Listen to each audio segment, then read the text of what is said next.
Alright, hello there again, and welcome back. Today we'll be carving a cooking spoon, so a large wooden spoon, and we're splitting this down from, this is a log that I split earlier in the day. This is a green wood. It is cottonwood wood. It's from a cottonwood tree. It's gotten its name from, during springtime, it has this flower that makes this stuff that is literally like cotton. It's really interesting stuff. It's not just fluffy, it's not just puffy. It is cotton. And so a lot of people usually they know this wood and they carve the bark of this tree. These are smaller. This log that I'm my axe block there, that big log I'm using, that's also the cottonwood. This is on a younger tree and on smaller branches, so when it gets much bigger it gets much more barky and much thicker chunks. So at first I didn't even know this was cottonwood because I just didn't see the bark looking anything like I'd recognized. So I saw in some old books that people carved this stuff, so I thought I'd try it out. It's been pretty good. Certainly it because it is a green wood, it hasn't dried yet. The workability is just way better than anything else after it's dried, no matter what the hardness is. So here you can see I'm just shaping up the front of the spoon, what will be the bowl of the spoon. And this is a bit of a thin piece. This is the second shooting of a spoon I did during the sitting. The first one I had done a lot of the work, too much of it out of the shot. So I had to come back and do this one. This one's a bit thin, and the final spoon doesn't suffer, but when you're working with an axe, you take chances if you go down to exactly what you think the dimensions will be. And even as you get more proficient, you'll get closer and closer. And I'm certainly not all the way there yet, but I took a chance on this one. I thought it probably would be alright. But you'll see a few times in here I'm looking at it and I'm really wondering if I'm going to go make a hole in the bottom of the spoon. It happened a lot in my early spoon carving career. So this axe I've been using, this little hatchet, is a slightly new hatchet for me. It's an old roofing hatchet, and it's been really great. I wasn't so sure because it was so heavy, but didn't have to do too much work to it. I could probably still use some more, but I really love it. Before this I was using I have some plum roofing hatchets. I don't know what this one is. The maker's mark is not on there, so I'll get to the hatchets more later. Probably in another video I'll talk about the hatchets and working on them. So here I'm getting the top part of the head of the spoon out, the bowl, and this kind of works specifically with this wood. It kind of really depends a lot of the stuff you do in shaping if the wood's going to do it easily or not. So you can see the stuff's flying out when I axe at it. And sometimes you can do this with a saw, this part right here. If you don't have an axe or something, or you feel uncomfortable doing this. And this really, doing this helps the wood removal, especially to get the handle down to size. And so of course I make that a little bit bigger. This is a bit of a sketchy thing here, doing it from the side. There we go.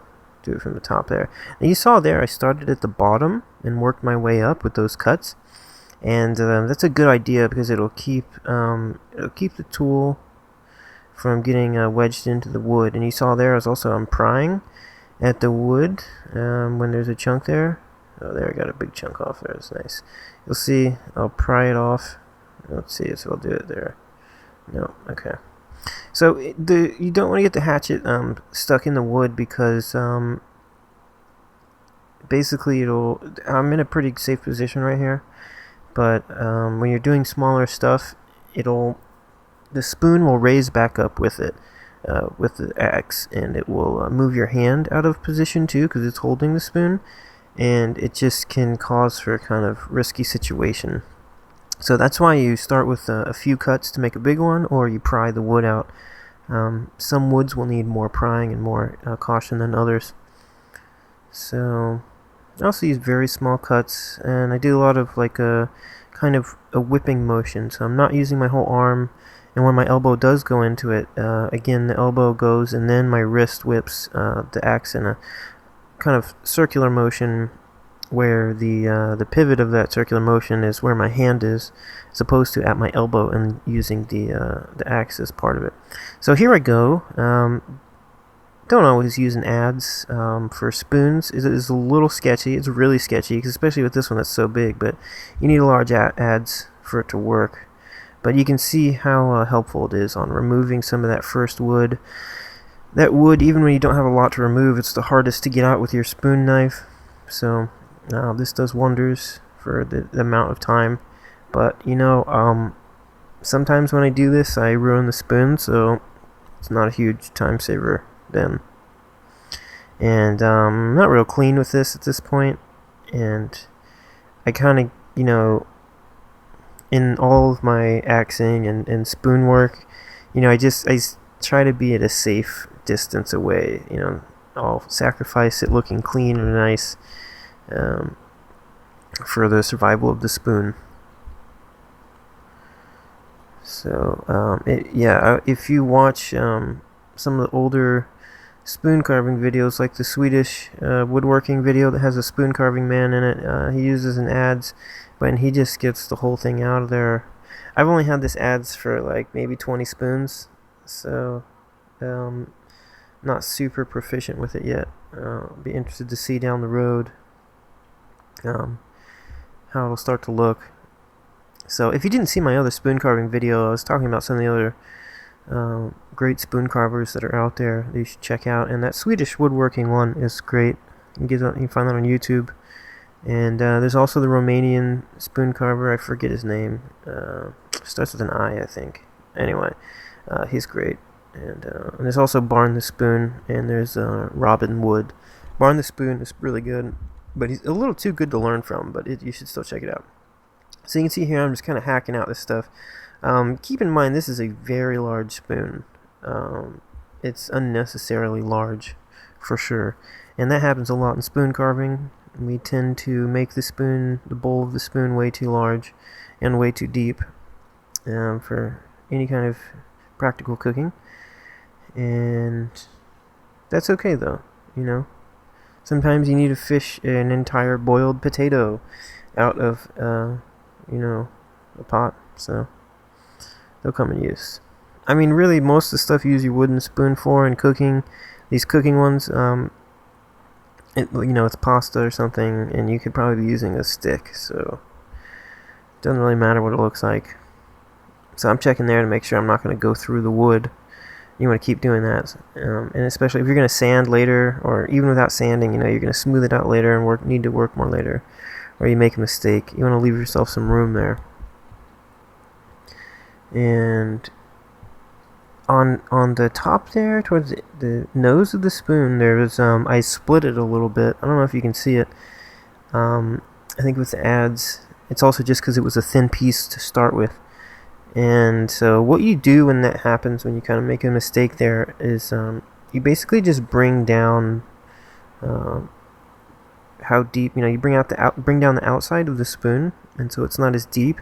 And again, like I said, we have a tendency to make them too large anyway, so it's usually totally alright. And just without that, just keep going and see how it works out, because a lot of times, just where the actual spoon is going to be, it's whatever crack or injury it was, mess up, it's not actually touching that part, and it's really hard to tell when the spoon is forming. So another thing is a big part of spoon carving is getting wood to that size and getting it down to size. And one thing I had a problem with a lot in the beginning was the wood would have cracks in the end. It was it had checked from drying, and so I would be carving the spoon and get the shape out, and then turned out I hadn't taken enough off the end, and then there was still a crack in the front of the spoon. It would just be devastating. So just watch out for that. In the beginning, take back the wood until you don't see any more cracks, and then maybe go safer. And a lot of times this means you're not going to have a cooking spoon, or it's going to be really short. So It's a hard thing to deal with. But so here I'm done with the axe and gone to the knife. Again in the past, I would not even get to this close of a shape with the axe. And from what I see in Barn and these other guys have been carving more spoons than I have, you get farther and farther. You feel more and more comfortable, and you learn more and more techniques with the axe to get it closer to the shape that you want. This one, it did, again, because it was a thin piece of wood. There's not a whole lot of work to be done on the handle, but usually that's thicker too. So I'm rounding over the end here because I'll be pressing it. I'm sorry, this is not all in the shot. It's pressed into my sternum there, and you want it to not hurt too bad. And I do this towards your body. Practice these cuts towards yourself. You lock up your anatomy so that there's no way that the knife is going to be pointed towards your body, of course, and really keep your wrist kind of locked. So that it does not turn towards you. It's obviously very dangerous. Really, again, practice with something that's not a knife until you feel comfortable with that. I mean, you're gonna slip. That's just how the cut works. You're putting enough power into it so that you do slip at the end of the cut.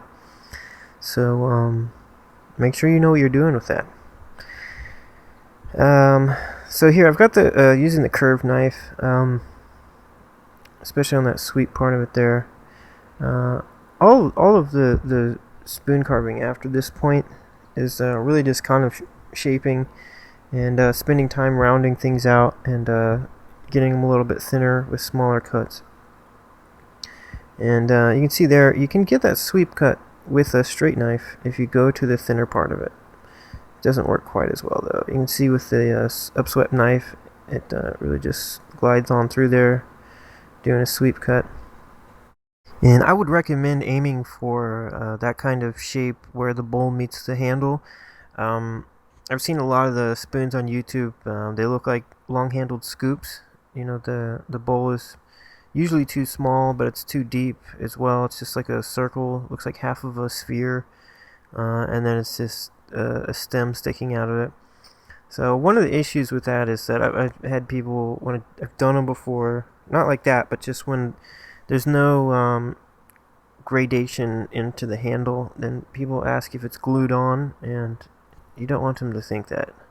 Well, it is a taste thing, of course, here, but also, the bowl, try to go for the egg shape, something around there, and you're going to be sanding most of your first spoons, for a while. You're going to have to sand at the end of it, so they'll look good. You just take your time with the sanding paper. I kept hitting my arm on the side of that, and it was really sharp, so I'm like carving the end of this log off here. So anyway, right, so you want to have that gradient from the bowl to the handle, so that it looks like one piece of wood. And especially with a bowl this big on this spoon, you don't want it to look too funny going into the handle. So here we're just doing some parring cuts to make that less sharp. This is a cooking spoon, so you don't have to worry too much about sharp angles. And you can see that this has a bit of a shovel design in it. And carving a spoon, getting one out, most people can do that. But getting the spoons to look good is something totally different. And it took me a while to realize this. I mean, it's so subtle, and there's so much that goes into it. I don't know. I'm not even really super happy with my spoon design right now, because I kind of got to a point where I was mimicking all the stuff that I liked in the old classical spoons, and then I'm at a point now where I've been like wandering away from that, trying to find my own kind of styles, and so I'm kind of in between. The looks are a little bit muddy, and I mean, this is the design of our spoons and utensils that we eat with. It's on par with fashion or architecture or music. It's not something that you can just snap out of your head. Even the guys that I imagine are, do this for a living, design stuff like this, that even they have a hard time coming up with a hit, even the ones that are good at it. So, really, in the beginning, if you just stick to basic geometry and keeping it balanced, and when you're going to the sandpaper, just spend some time with the coarse paper and get it, just all the curves to go into each other nicely, and you'll get a good looking spoon. And that's mostly what modern spoons are that you buy in the store. I would suggest go into your kitchen, find a wooden spoon, or go buy one from a store. You can get one from a dollar store for just ridiculously cheap. Obviously, it wouldn't be $1 because dollar stores don't sell stuff for $1 anymore. But you'll see though how small the bowl of the spoon is. I mean, it's just tiny. It's barely there because you generally don't really need it for anything. Maybe every once in a while tasting something. So yeah, they're also pretty short too. And look how thick the handles are. They're very thin. So whenever I'm watching somebody carve a spoon, especially who's proficient at it, you're always thinking like, they're still taking wood off. There's no wood left, right? But of course, it's probably still a pretty thick handle, like this one is here. So when I do these longer cuts, and especially when they're kind of fast like this here, these aren't just regular cuts. It took me a while to get them down. It's kind of a certain amount of right pressure that you can get the knife to act like a plane, kind of. And see how fast I'm getting that off there? I'm kind of running it along the surface and barely allowing it to get some of it. And of course, before you kind of get this down, the edge is going to dig in. It's going to go too deep. And I ruined a lot of handles trying to learn that. It's really not necessary. You just kind of can take your time and cut it off piece by piece, get it down. So, yep, there's some more of that there. Yeah, I'd completely forgotten about how painful that process was of learning how to do that. I'm not sure what it's called. Maybe I'm going to name it now. I'm going to call it Back to the Future Hovercraft Cut. No? Nobody? Alright. So, this spoon's getting pretty close here. And I don't sand these, so sometimes I'll spend time on them, get them, like so that there's no marks from the knife or tools. But most of the time I leave it because I've started to really like that. So I'm going back in now to smooth out this bowl, and it's a very large bowl, as you see. Again, this would be able to hold a large Idaho potato, and I'm not sure why you would need to do that. But who knows? Maybe what I think about is maybe there'll be a witch, right? And they have those really big pots, and they have lots of stuff in there, and those people are going to need my spoons. So I'm making them until I find those witches. So you can see at different times of this, I hold the, cut with the spoon knife differently. Kind of here I'm going a little diagonal, a little with the grain, a little against it. Most woods, especially at the beginning, you'll go against the grain. Not against it, I'm sorry, across grain, sideways. See here I'm going with it very much so, to get it kind of finish cut there. It really also depends on the shape of the bowl you're making, and the shape of the spoon knife, when you're actually smoothing it out, which way is going to make it the smoothest. So yeah, I just try all ways, and it's a little rough learning this with the spoon carving knives. They're very large tools, and they're taking on a lot of wood, and the angle that your hand is pushing them from is not a good angle. It's not economical at all. Even with, like, say, a gouge, which would be the same, size or shape of this, it would be a lot of pressure to get that to cut. And this isn't even pushing it from the direction that it needs to be cut, with the edge of that tool, because you're pulling it from the side. So when you're doing this and you're having a hard time, just experiment with angles and really imagine which way that edge on that tool is pointing, and try to get the force from your hand to direct force in that direction. You can see here I've pulled out another spoon knife that is much larger of a sweep, and not just that it's a larger sweep, but that it doesn't go up. So it's kind of a contour knife, and I can use this much easier to smooth out that area, as you saw me doing. I'll be doing a little bit more here, and at the same time though, it's kind of specialized tool because it's very limited. And you could do this work, of course, with the smaller or another kind of spoon knife. You would just need to make more cuts for the most part. So the spoon knife that I've been using throughout most of it, that you see on that there is the Deep Woods Ventures. It's the smaller of the two. And this other I'm using now I made, but I imagine you could get Paul at Deep Woods to make you one. He makes, he'll do custom orders. And, he makes them by hand, so it's no huge sweat off his back to make you a special tool to your specifications. This is the other thing I like to do with this one, is then turn it over, and without sandpaper you can get this spoon just very, very round and not have any tool marks at all. And this is the other thing I do, is I'll turn them over on the thing here. I made this tool specifically for this.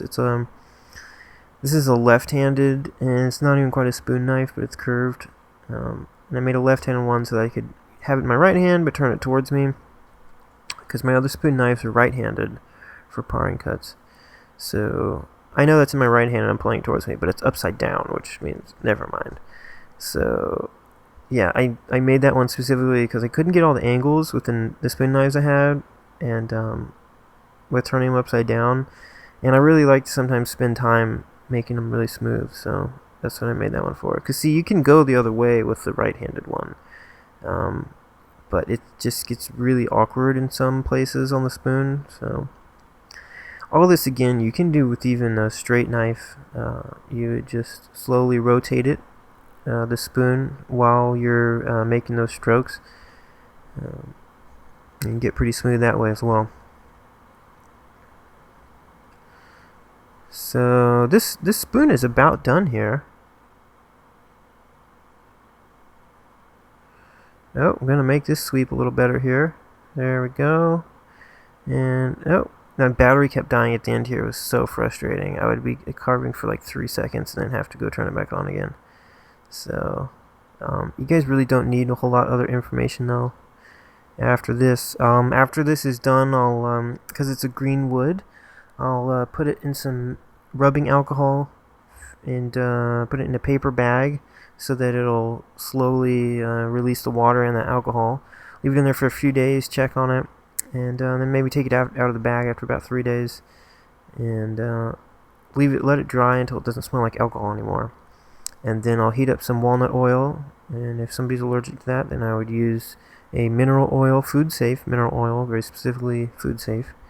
And heat one of those oils up, and then rub it into the spoon everywhere, and then put that into a plastic bag or wrap it in saran wrap, and then leave that for 2 to 3 days, and then take it out and wipe off the excess oil, wash it in the sink to get off the top layer of oil so it doesn't taste like it, and then it'll be ready to go. So we're leaving this a bit rough for me, relatively speaking. You can't really see all that. I got the spoon, the bowl part of the spoon, nice and clean with that contour blade, but I could spend more time on this if I wanted to, but I like to leave a lot of them like this so they look like they're handmade. And there you go, from a few different angles. Alright, I hope you guys enjoyed. If you have any questions, let me know, and carve safe.